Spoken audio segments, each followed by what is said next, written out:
Where the Wild Things Are. Story and Pictures by Maurice Sendak. Where the Wild Things Are.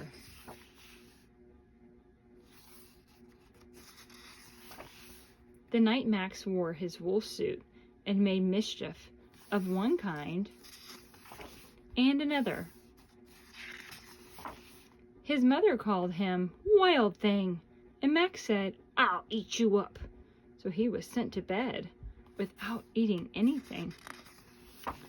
That very night in Max's room, a forest grew and grew and grew until his ceiling hung with vines and the walls became the world all around.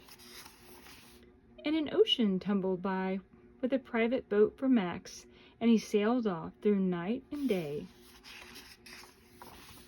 and in and out of weeks and almost over a year, to where the wild things are.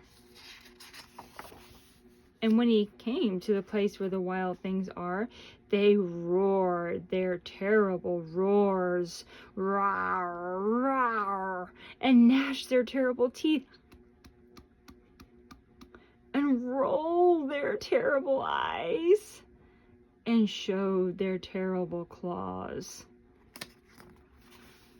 Till Max said, "Be still," and tamed them with the magic trick of staring into all their yellow eyes without blinking once.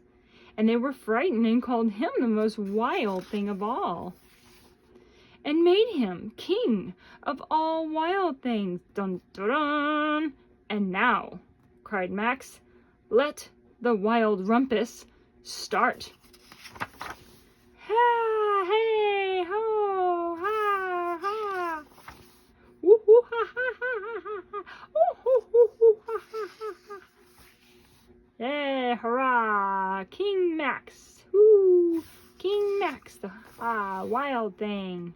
"Now stop," Max said, and sent the wild things off to bed without their supper. And Max, the king of all wild things, was lonely and wanted to be where someone loved him best of all. Then all around from far away across the world, he smelled good things to eat. So he gave up being king of where the wild things are. But the wild things cried, "Oh, please don't go. We'll eat you up. We love you so." And Max said, "No."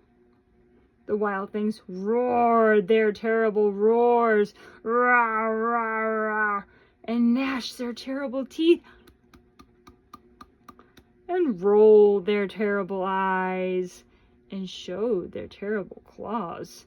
But Max stepped into his private boat and waved goodbye, and sailed back over a year, and in and out of weeks, and through a day, and into the night of his very own room, where he found his supper waiting for him. And it was still hot.